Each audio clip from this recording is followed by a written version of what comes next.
La région Auvergne-Rhône-Alpes vous présente Voyons voir.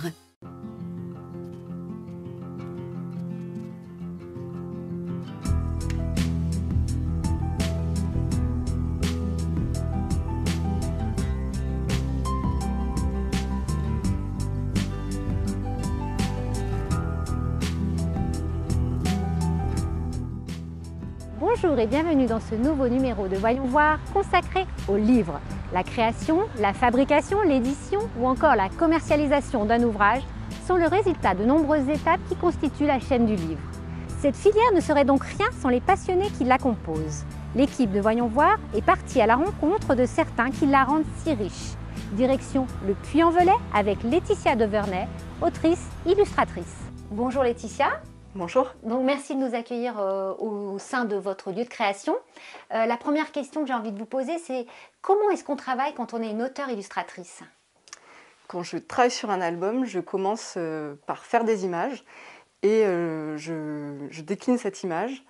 Et c'est par rapport à une série d'images ou une première image clé que je vais décliner une narration. Donc je viens plutôt d'abord travailler sur une couleur, une matière, une image première qui va être forte, qui me semble suffisamment forte pour après porter une narration. Je travaille sur des petits carnets de croquis, j'en ai une dizaine.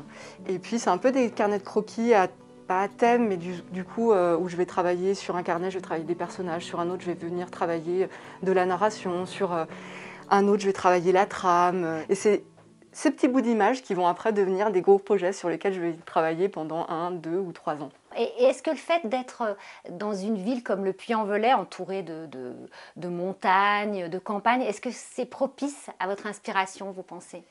Alors ce qui est propice à mon inspiration, c'est que la vie au Puy-en-Velay est une vie très, très sereine, très tranquille.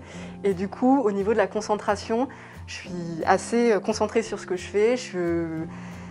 Je vis calmement, j'ai une vie qui est assez paisible et ça me permet de vraiment me concentrer sur mes projets. Quand je suis dans mon atelier, déjà j'ai un atelier qui est plus grand, qui est plus du coup confortable, où j'ai vraiment tout mon matériel qui est installé, je peux vraiment venir travailler en toute quiétude.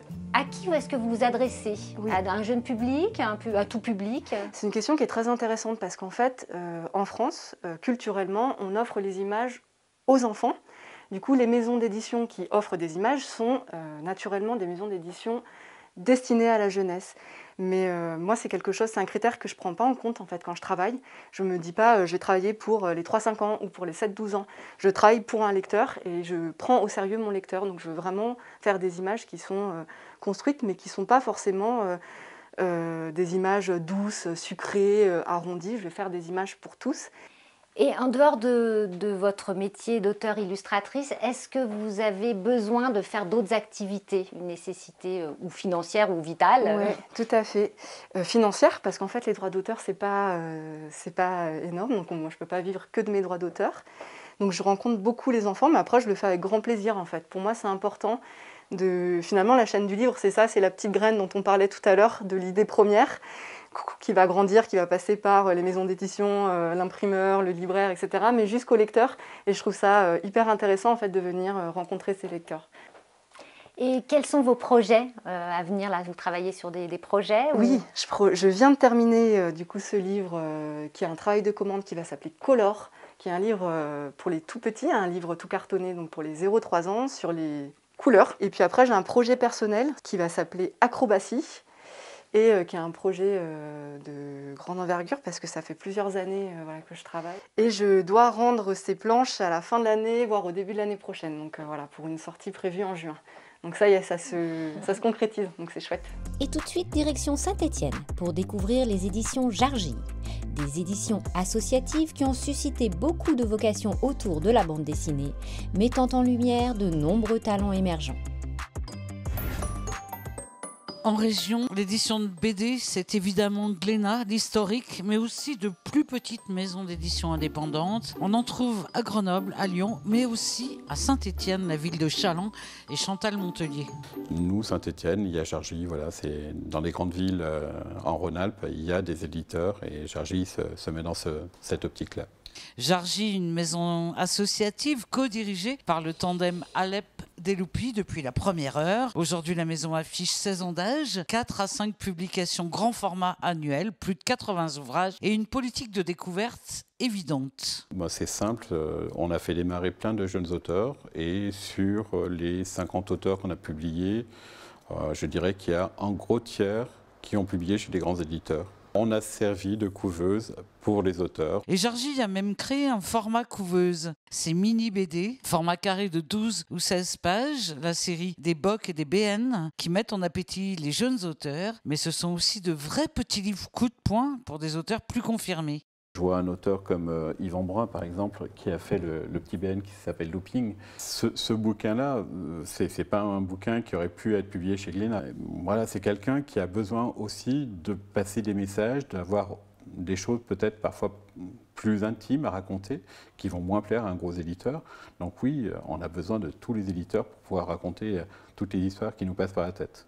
Et c'est donc toute cette variété qui est chez Georgie, qui en parlait Stéphanois, décrit un personnage taquin qui a la bougeotte. Georgie, des éditeurs Bougeon, qui peuvent être fiers de ce qu'ils ont fabriqué ici à Saint-Étienne. Le seul truc, je dirais que tout ce qu'on a publié, c'est Serge et c'est moi. Voilà. C'est un peu, ça nous ressemble. On n'a pas créé un manque.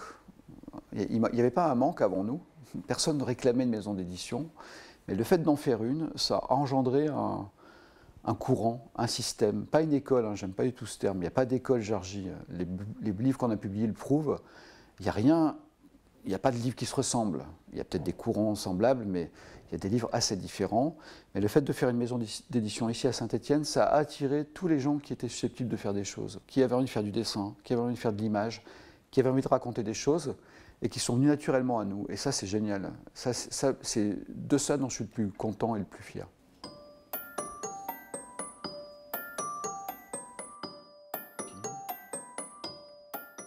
Retour au Puy-en-Velay afin de découvrir l'Atelier du Poisson Soluble, une maison d'édition qui défend une certaine idée de la liberté de création. Projet atypique, audace graphique, histoire décalée ou thématiques rarement abordées enrichissent son catalogue. Olivier Bellhomme, cofondateur, nous raconte son histoire. Olivier Bellhomme, bonjour. Bonjour. Donc vous êtes cofondateur des éditions L'Atelier du Poisson Soluble. Exactement. Alors pourquoi poisson? Parce que là on est loin de la mer quand même. Poisson, pourquoi poisson? Je ne sais pas.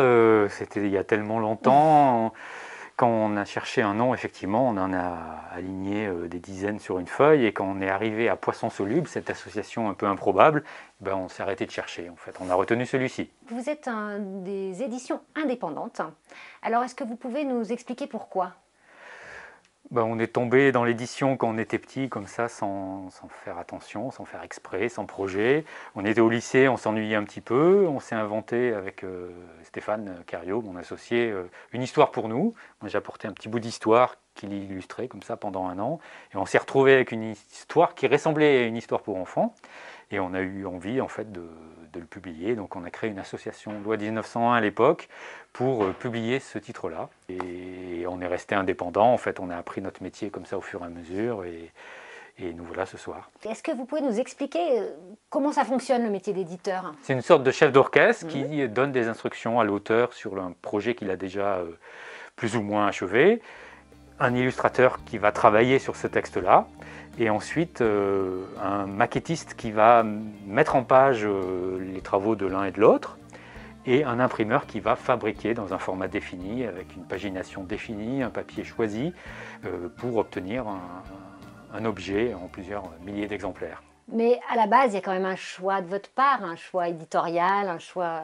Comment est-ce que ça se fait? Sur quels critères? Alors c'est essentiellement des coups de cœur. On reçoit pratiquement une dizaine de projets par jour, pour n'en retenir que 12 par an. Et puis de temps en temps, quand même, on en pré-retient. On se fait une réunion éditoriale pour décider ensemble, toute l'équipe, quels livres vont paraître dans les mois et les années qui viennent. Combien de temps ça prend, en fait, depuis le début, le repérage de l'auteur, de l'illustrateur, jusqu'au livre? Ça peut prendre quelques mois seulement, comme il y a des livres qui ont demandé beaucoup plus de travail et qui ont mis plusieurs années avant de voir le jour. Et vous les distribuez où, vos livres, derrière? Alors les livres sont ensuite diffusés et distribués dans toutes les librairies de France et au-delà dans les pays francophones, Belgique, Suisse, Québec. et également en fait dans le monde entier où il y a des librairies françaises dans les grosses villes de beaucoup de pays. Est-ce que la loi Lang, qui a donc instauré le livre à prix unique, ça change quelque chose dans votre métier? Ça change tout. Ah oui, on existe aujourd'hui et après 31 ans d'existence, c'est grâce à cette loi-là. Parce qu'il y a encore un tissu de librairie en France qui nous permet d'exister et de présenter des choses un petit peu différentes. Selon vous, quelle qualité il faut pour devenir éditeur? Alors, ce qui est important si on veut se lancer dans l'édition seul, je dirais, sans intégrer une équipe déjà existante, c'est vraiment d'avoir une idée très précise de ce qu'on veut faire et de surtout pas vouloir refaire ce que font très bien des maisons d'édition existantes. Voilà. C'est pouvoir imposer très rapidement une image de marque très précise en fait, de contenu. Eh ben merci Olivier de nous avoir reçus. Et puis on rappelle à nos téléspectateurs qu'ils peuvent trouver tous vos livres dans les librairies indépendantes. Voilà, dans toutes les bonnes librairies et dans quelques mauvaises aussi. Chaque année, des milliers de nouveaux titres sont commercialisés en France. Avec de nombreux romanciers, illustrateurs, éditeurs, festivals ou encore librairies, la filière du livre est particulièrement riche dans notre région. Une filière économique qui s'inscrit pleinement comme une industrie culturelle forte.